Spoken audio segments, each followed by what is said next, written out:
Bonjour à tous.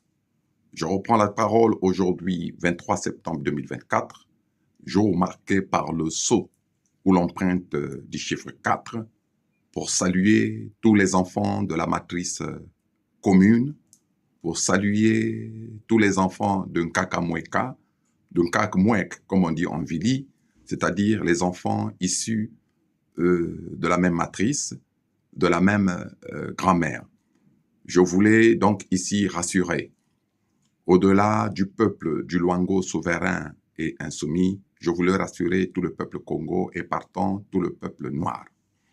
Je ne vous apprends rien en vous disant que lorsque la France ou l'Occident met ses pieds en Afrique, ce n'est pas pour construire, mais c'est pour détruire.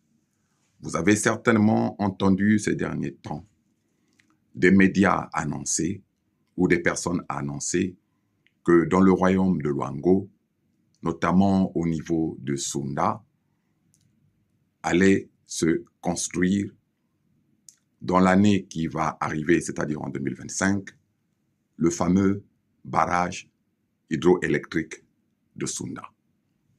Mon rôle ici n'est pas celui d'engager une polémique sur les fausses bases, mais mon rôle en tant que Maluango premier, c'est-à-dire Sa Majesté Tikaya Zinga Ier, le roi du Luango souverain et insoumis, c'est celui de vous communiquer les conclusions de mon entente avec nos ancêtres et de ma communication avec le créateur vivant premier qui est Fumazambian Pongo.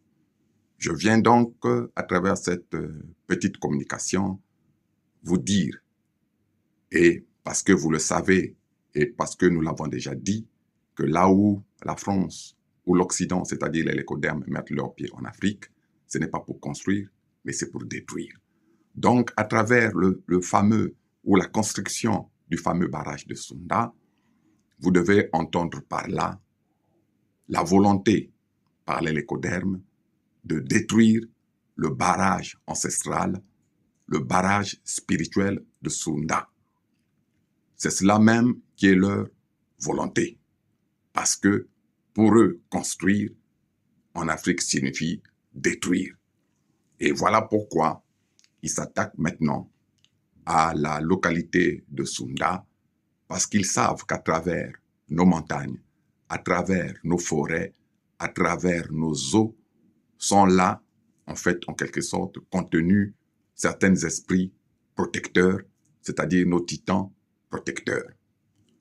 À partir du moment où vous prendrez connaissance de ma parole, ou ils prendront connaissance de ma parole, rassurez-vous que toute leur volonté destructive sera en mon nom, au nom du royaume de Luango souverain et insoumis, au nom du peuple Congo, au nom de nos ancêtres et au nom de Zambian Pongo.